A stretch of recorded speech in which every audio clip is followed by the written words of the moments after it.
Well, first of all, Assalamu alaikum wa rahmatullahi wa barakatuh. It's a great honor and pleasure to be here with you and to be in Algeria for the first time in my long career. I don't know why I took so long to visit, but I'm very glad to be here, and I've received a very warm welcome from the Minister of Foreign Affairs, Minister of Commerce, the Prime Minister, Minister of Culture, of course, with whom we had very productive discussions about the bilateral relationship as well as our cooperation on regional matters.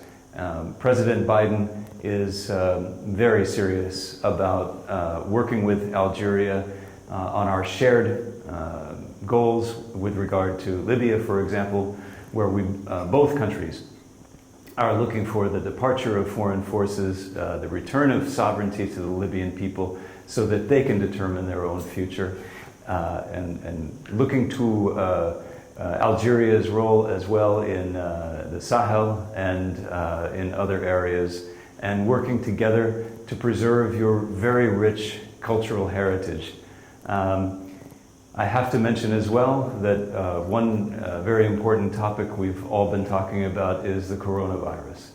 I present my condolences to all of the Algerian people who have lost loved ones in this pandemic.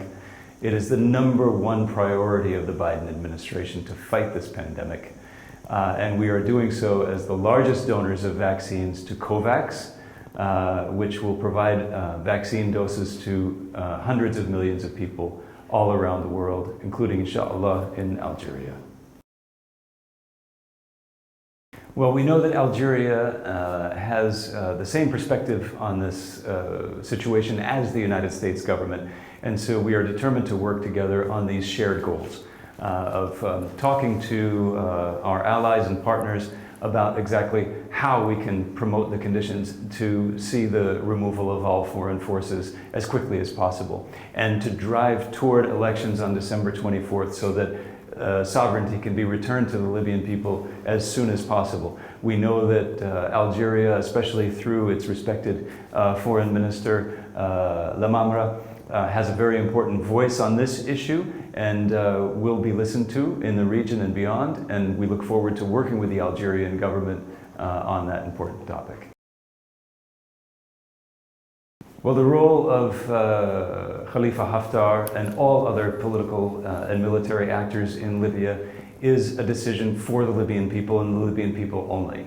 And so if he decides that he would like to play a constructive and practical role, that is up for the Libyan people to decide exactly what role he should have. Well, absolutely. We are working with our partners and our allies. We're talking with our NATO ally, Turkey. We're talking with Russia. We're talking with the Europeans and everyone else, and especially the Libyans, because we believe that this is a top priority to see the removal of all foreign forces and the end of all foreign military intervention and support to proxies inside Libya.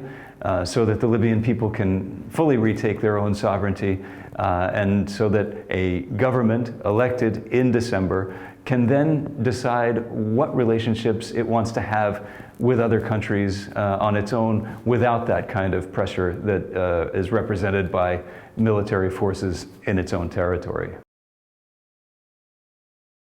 As I said, our perspectives on this issue are very much convergent, and so we are looking forward to working together with Algeria on advancing our shared goals in the Sahel, as well as Libya and elsewhere.